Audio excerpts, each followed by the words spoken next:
S S ಟಿವಿಯಲ್ಲಿ ಜಾಹೀರಾತು ನೀಡಲು ಈ ನಂಬರಿಗೆ ಸಂಪರ್ಕಿಸಿ. ಕಾಂತಾರ ಸಿನಿಮಾ ಈಗಷ್ಟೇ ನನ್ನ ಶರ್ಟ್ ಹೊರಟಿಲ್ಲ ಹಾಕಿದ್ದೀನಿ, ಹೇಳ್ತಾ ಇದ್ದೀನಿ ಕೇಳು. ಅದ್ಯಾವ್ದ್ರಿ, ಅದ್ಯಾವ ಕನಕಾವತಿ, ಅದ್ಯಾವ ಕುಲಶೇಖರ, ಅದ್ಯಾವ ರಾಜಶೇಖರ, ಇನ್ಮೇಲೆ ಏನಿದ್ರು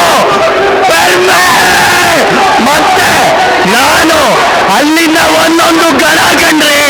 ಯಾರ್ಯಾರು ರಿಷಬ್ ಶೆಟ್ಟಿಯನ್ನ, ಈ ದೈವವನ್ನ ಇಮಿಟೇಟ್ ಮಾಡ್ಲಿಕ್ಕೆ ಪ್ರಯತ್ನ ಪಡ್ತಿದ್ದೀರಾ, ಹೇಳ್ತಾ ಇದ್ದೀನಿ ಕೇಳಿ. ಇದು ನಮ್ಮೂರ ಆಚರಣೆ, ನಮ್ಮೂರ ದೈವದ ಆಚರಣೆ, ಆರಾಧನೆ. ಇದನ್ನ ಯಾರು ಇಮಿಟೇಟ್ ಮಾಡಕ್ಕಾಗಲ್ಲ. ಇನ್ನೊಂದು ಈಶ್ವರನ ಕೈ ತೋಟಕ್ಕೆ ಏನಾಗ್ತೀರಾ, ಕಣ್ಣಾಗ್ತೀರಾ. ನೀವೆಲ್ಲ ಯಾವ ಲೆಕ್ಕ? ಈಶ್ವರನ ಕೈ ತೋಟಕ್ಕೆ ಏನಾದ್ರೂ ನೀವು ಕಣ್ಣಾಕಿದ್ರೆ ಈ ಕಾಂತಾರವನ್ನ ನೋಡಿದ ಪ್ರತಿಯೊಬ್ರು ಒಂದೊಂದು ಗಣಗಳ ರೀತಿ, ಅರ್ಥ ಆಯ್ತಾ? ಅಂಡ್ ಏನೋ ಪೈರಸಿ ಮಾಡ್ತೀರಾ, ಮಾಡೋ ಪೈರಸಿ. ನಿಮಗ್ ತಾಕತ್ತೇ ಇದ್ರೆ, ನೀವು ನಿಮ್ಮ ಅಪ್ಪ ಹುಟ್ಟಿರೋ ಮಕ್ಕಳಾದ್ರೆ ಮಾಡೋ ಪೈರಸಿ. ಆ ದೇವರು ಬಿಡಲ್ಲ ಕಣ್ರಿ ನಿಮ್ನ, ಯಾರೇ ಬಿಡ್ಬೋದು, ದೈವ ಬಿಡಲ್ಲ, ನಮ್ಮೂರ ಆಚಾರ ವಿಚಾರ ಬಿಡಲ್ಲ. ನಿಮ್ಮನ್ನ ರಕ್ತ ಕಾರಿ ಸಾಯೋ ತರ ಮಾಡುತ್ತೆ. ಇದು ನಾನು ಹೇಳ್ತಿದ್ದೀನಿ ಕೇಳಿ.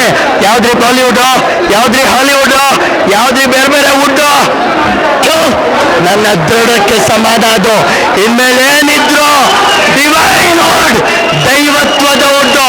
ಕೊನೆಯದಾಗಿ ಹೇಳ್ತೀನಿ ಕೇಳಿ.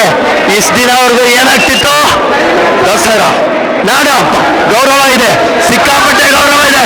ಇವತ್ತು ದಸರಾ ಹಬ್ಬ ಮುಗಿತಿದೆ, ಇನ್ಮೇಲೆ ಏನಿದ್ರು ಕಾಂತಾರದ ಹಬ್ಬ. ಬನ್ನಿ. ಎಸ್ಎಸ್ ಟಿವಿಯಲ್ಲಿ ಜಾಹೀರಾತು ನೀಡಲು ಈ ನಂಬರಿಗೆ ಸಂಪರ್ಕಿಸಿ.